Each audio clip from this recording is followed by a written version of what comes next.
Good afternoon students. मैं रितेश कुमार आर्य, शासकीय नवीन महाविद्यालय चांदनी बिहारपुर सूरजपुर। आज हम लोग पढ़ेंगे बीए प्रथम वर्ष के प्रथम पेपर। तो चलिए हम लोग देखते हैं समाजशास्त्र के जो प्रथम पेपर है उसके आज कौन से टॉपिक को आज हम लोग अध्ययन करना है। तो आज का जो टॉपिक है हम लोग का वह है सामाजिक संबंधों की व्यवस्था, है ना। तो सामाजिक संबंधों की व्यवस्था है, इसी टॉपिक के ऊपर आज हम लोग परिचर्चा करेंगे, डिस्कशन करेंगे। तो देखिए कहता है कि समाज की सभी परिभाषाओं को समझने से यह स्पष्ट होता है कि समाज सामाजिक संबंधों की व्यवस्था अथवा सामाजिक संबंधों का एक जाल है। ठीक है, बहुत ही मार्मिक परिभाषा है मैकाइलम पेज का, जिन्होंने बहुत ही सरल और साधारण शब्दों में बताया कि समाज जो है और सामाजिक संबंध जो है वह संबंध वो एक जाल की तरह होता है ना।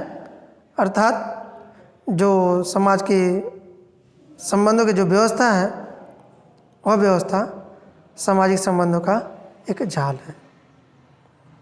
ठीक है, अर्थात जिस जगह पे हम रहते हैं, जिस जगह पे हम निवास करते हैं, वह कहीं न कहीं एक जाल के रूप में होता है, भले वह अमूर्त होता है ना। संबंध क्या है? संबंध एक अमूर्त है ना, वो दिखता नहीं है, लेकिन फिर भी हम लोग एक दूसरे से बहुत ही जटिलता के साथ हम लोग जुड़े होते हैं। ठीक है, आप लोग देखे होंगे कि समाज में एक ही परिवार में होते हैं, एक ही परिवार में 5-6 सदस्य होते हैं। ठीक है, तो कोई भी बाहरी व्यक्ति एक दूसरे को देखकर ये नहीं कह सकता है कि वह है ना पिता पुत्र है या पिता पुत्री है ना, या पति पत्नी है। उसके लिए हमें थोड़ा अध्ययन करना होगा, है ना। तब जाकर हमें ये पता चलता है कि ये दोनों जो हैं पिता पुत्र है ना, भाई बहन है। होता है ना, जैसे आप लोग कभी देखते होंगे जब कॉलेज में जाते हैं तो कोई जब एक लड़के और एक लड़की होते हैं बात करते हैं तो अक्सर ऐसा हमें देखने के लिए मिलता है ना। या फिर और स्टूडेंट्स भी बताते हैं कि वे दोनों भाई बहन हैं, है ना। बताते हैं, इसके बाद ही हमें पता चलता है कि दोनों भाई बहन हैं, इसलिए वे दोनों आपस में बात कर रहे हैं, है ना।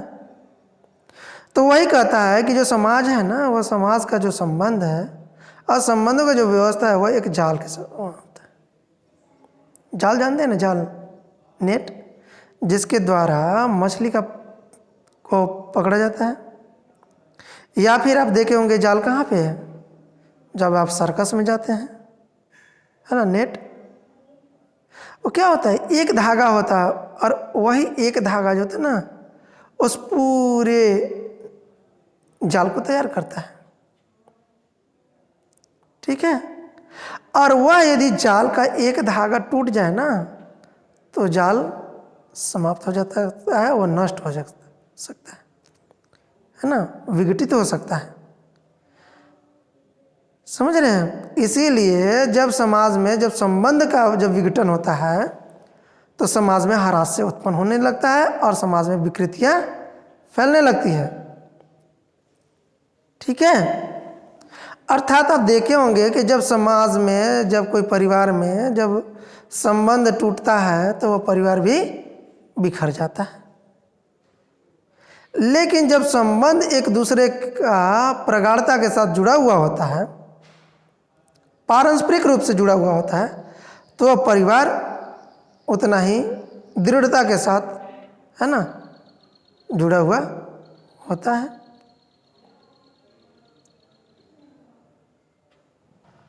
समझ रहे ना। तो इसीलिए यदि हम देखें तो समाज जो है ना वो बहुत ही मजबूती के साथ जुड़ा हुआ होता है। क्यों? क्योंकि उस समाज में जो संबंध है ना वो बहुत मजबूती के साथ बंधा हुआ होता है। इसीलिए हम लोग देखें तो भारतीय समाज में जब विवाह होता है तो लोग चाहकर भी आसानी से अलग नहीं हो सकते। उसके लिए बहुत सारी परेशानियाँ, बहुत सारी प्रोसेस होती है, इसके बाद ही वे आपस में अलग अलग हो सकते हैं। ठीक है, तो मैकायर के जो ये डिफिनीशन सा था है ना, उससे यह स्पष्ट होता है कि समाज को व्यक्तियों का समूह न समझकर संबंधों की एक व्यवस्था अथवा जाल के रूप में मान्यता क्यों दी जाती है ना। यदि हम देखें तो आखिर कारण क्या होता है कि सामाजिक संबंध में है ना जाल का डिफिनीशन दिया। ठीक है, अर्थात जो मैकायर पेज थे उन्होंने व्यक्तियों को समूह न मानकर उन्होंने संबंधों को ही क्यों सबसे अधिक प्राथमिकता दी। तो प्राथमिकता उन्होंने इसलिए दी क्योंकि संबंध जो है ना वो एक जाल के समान है। तो जाल तो टूटता नहीं है कि नहीं। लेकिन जब वो समूह में कोई संबंध ही नहीं हो तो उसका कोई औचित्य नहीं है, उसका कोई वैल्यू ही नहीं है ना। उसी प्रकार से जब वह व्यक्ति संबंध में जुड़ा हुआ होता है और संबंध जो होता है ना, वो बहुत ही मजबूती के साथ जकड़ा हुआ होता है। समझ रहे हैं? अर्थात समूह में तो होते हैं, लेकिन यदि वह समूह में संबंध की प्रगाढ़ता नहीं हो तो वह संबंध एक समय तक जुड़ा हुआ नहीं रह सकता है। ठीक है,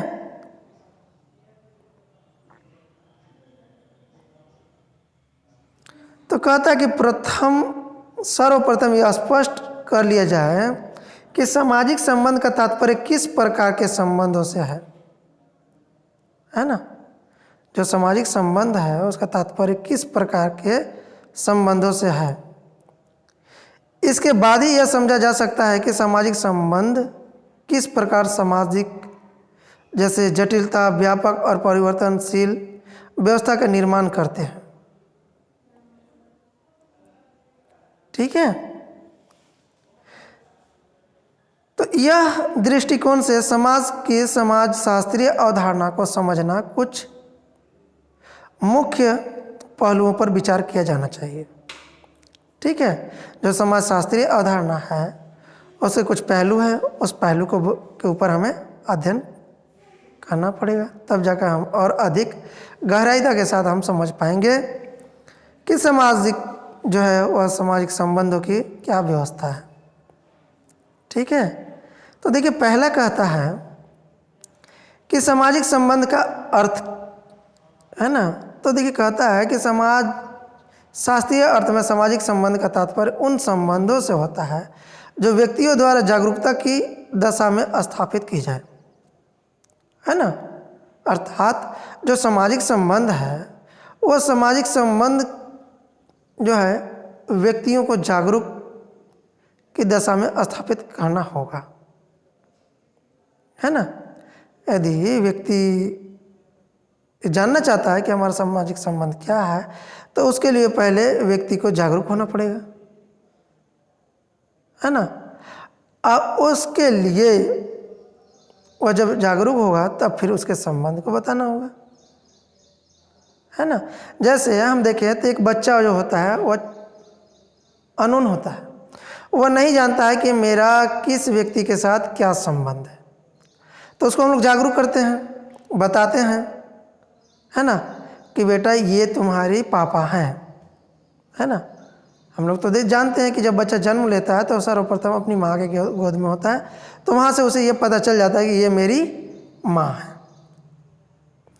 लेकिन माँ एक ऐसी पर्सन होती है जो उस बच्चे को सभी से जागरूक करती है ना। कि ये बच्चा, ये जो है आपके पिताजी हैं, ये आपके दादा हैं, ये आपकी दादी हैं, ये आपके चाचा हैं, है ना, ये आपकी चाची है। या आज भी जिस जगह पे हम लोग कहीं नए नए स्थान पे जाते हैं तो वहाँ पे हमें कोई परिचय कराते हैं कि ये आपके मामा है, ये आपके मामी है, ये आपके भैया हैं, ये आपके भाभी हैं, है ना। हम जानते हैं, जागरूक होते हैं, तब जाके उनके बीच में हमारा एक संबंध जुड़ता है। और नहीं तो बस वही समूह में हम लोग रहते हैं, किसी से कोई लेना देना नहीं। लेकिन जैसे ही हम जब एक दूसरे से जागरूक होते हैं वैसे ही हमें पता चल जाता है कि ये हमारे किस संबंधी है, कौन संबंधी है, इनसे हमारा क्या संबंध है। ठीक है। संबंध तो एक मेज और पुस्तक अथवा दीवार जैसे और चित्रों के बीच भी होता है, लेकिन ऐसे संबंधों में किसी तरह की जागरूकता अथवा चेतना अथवा दीवार के चित्र के बीच हो सकता है ना। लेकिन ऐसे संबंध में किसी प्रकार की जागरूकता अथवा चेतना न होने के कारण इसे सामाजिक संबंध कहा नहीं जा सकता है ना। जैसे हम देखें तो हमारा संबंध जो होता है वह सभी चीज़ों के साथ होता है। किताब के साथ होता है, कलम के साथ होता है ना, बेंच के साथ होता है, हर वस्तु के साथ होता है। लेकिन हम उनको सामाजिक संबंध नहीं कह सकते हैं।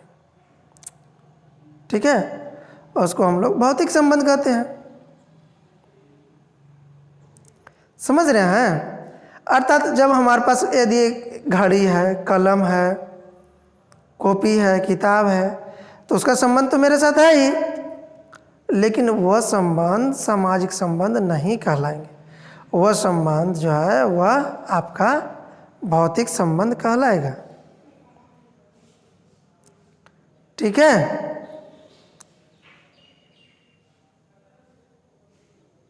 समझ रहे ना। अर्थात किसी समूह में व्यक्ति जब एक दूसरे के संपर्क में आ जाते हैं तब वे उद्देश्यपूर्ण रूप से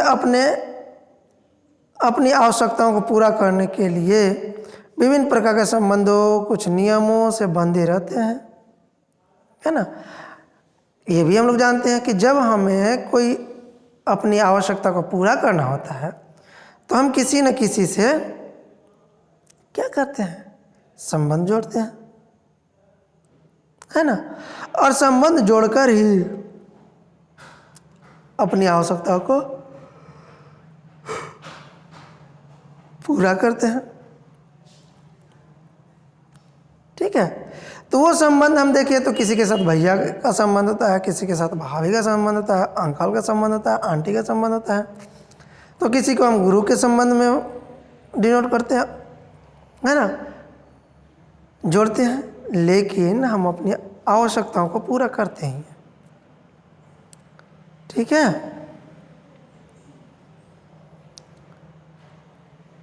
तो वही कहता है कि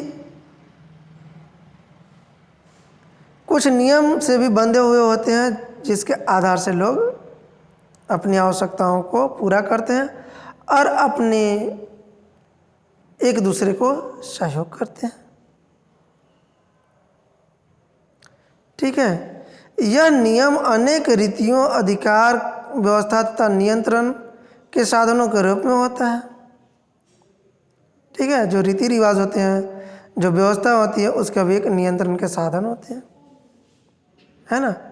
इस प्रकार सामाजिक तथा आर्थिक नियमों के प्रभाव से विभिन्न प्रकार के संबंध जब एक व्यवस्था से संबंध बंध जाते हैं तब इसी व्यवस्था को हम समाज कहते हैं, है ना। अर्थात जब किसी भी संबंध में सांस्कृतिक, है ना, या फिर हम देखें तो अपने एक संबंध का एक जो व्यवस्था में जुड़े होते हैं, एक बंधे होते हैं, उसी को हम लोग क्या कहते हैं, समाज कहते हैं,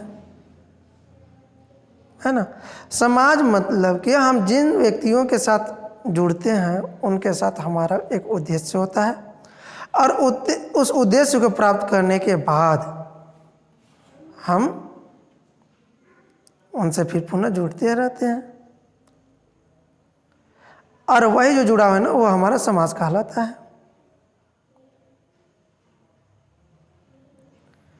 ठीक है। सामाजिक संबंध स्थापित करने के कारण कुछ कारण भी है जिसकी वजह से हम समाज में संबंध स्थापित करते हैं, है ना। प्रत्येक व्यक्ति एक सामाजिक प्राणी है ना। देखिए तो जो समाज में है ना, प्रत्येक व्यक्ति एक सामाजिक प्राणी है, और यदि दरअसल सामाजिक संबंधों की स्थापना का सर्वप्रमुख मूल कारण भी है ना। तो वही कहता है कि सामाजिक संबंधों की स्थापना से ही व्यक्ति को मानसिक संतुष्टि प्राप्त होती है ना।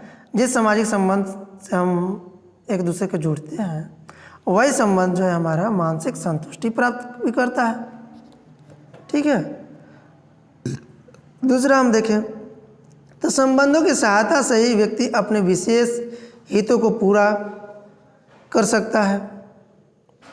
ठीक है। और दूसरों लोगों से संबंध स्थापित किए बिना व्यक्ति शारीरिक और मानसिक आधार पर अपनी रक्षा नहीं कर सकता, तथा प्रत्येक व्यक्ति विभिन्न परिस्थितियों से दूर दूसरे लोगों से कुछ विशेष तरह के व्यवहारों की अपेक्षा रखता है ना। अर्थात हम देखें तो वह एक आशा भी रखता है, और एक आशा का सिद्धांत भी है ना, होप थ्योरी। ठीक है। अर्थात आशा और निराशा, तो हम हर चीज़ को एक आशा के दृष्टिकोण से देखते हैं। ठीक है। और व्यक्तियों की अपेक्षा रखता है, मतलब व्यक्ति जो होता है उसे एक अपेक्षा रखता है कि ये हमें हेल्प करेगा।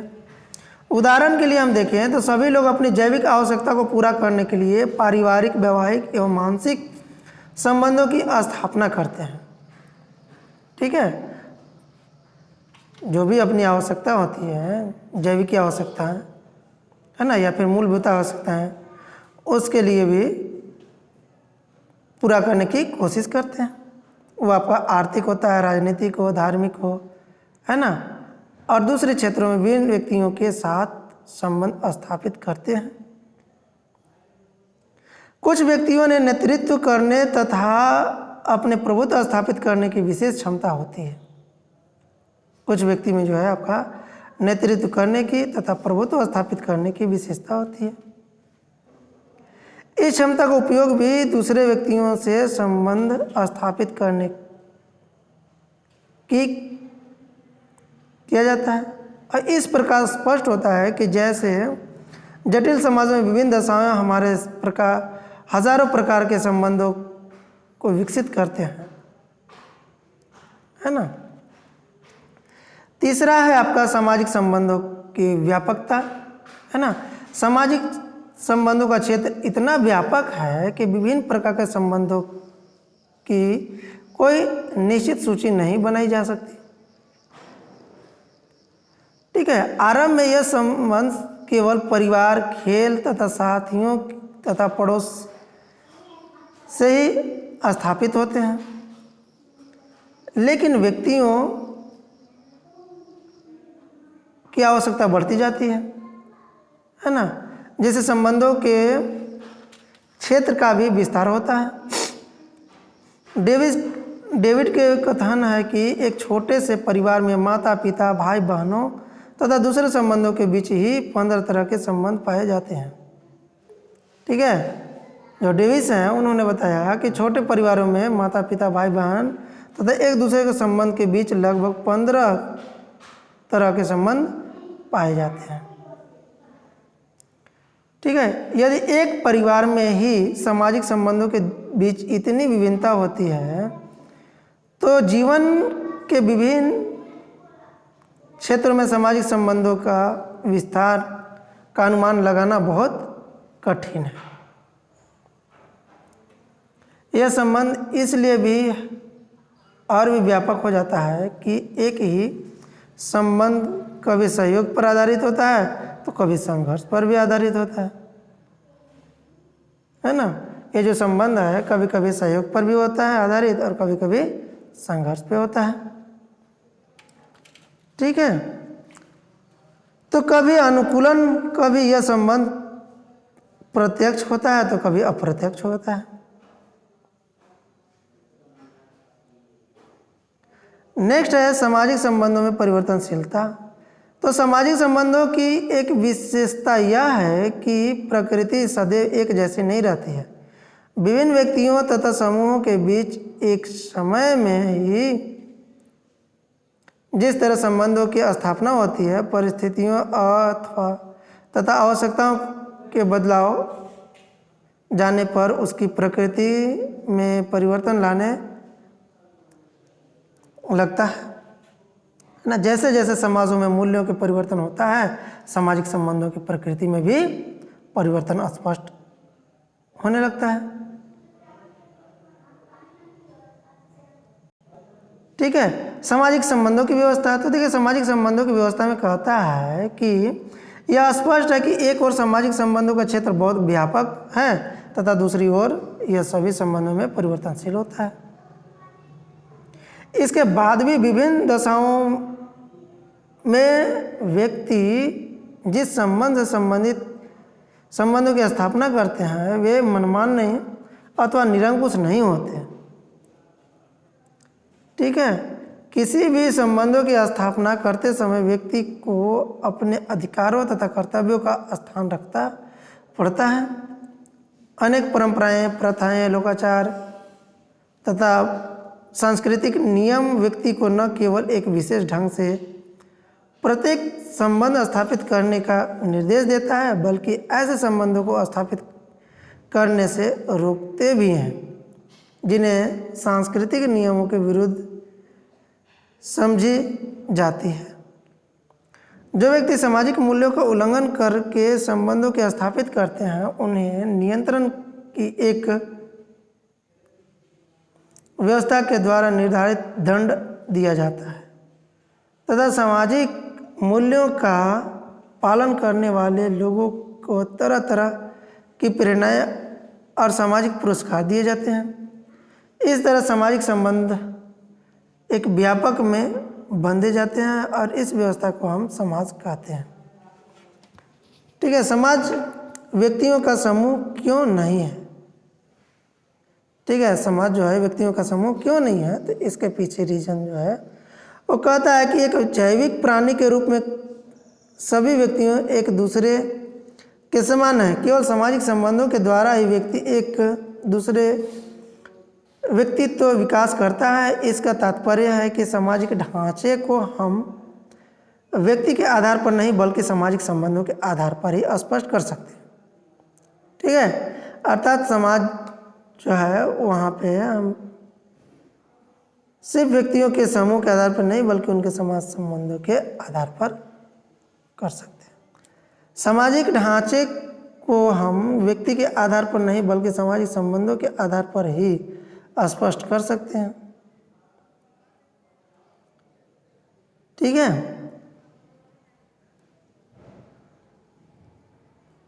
हमारे कहने का आशय यह है कि सामाजिक संबंधों की प्रकृति में परिवर्तन हो रहा है।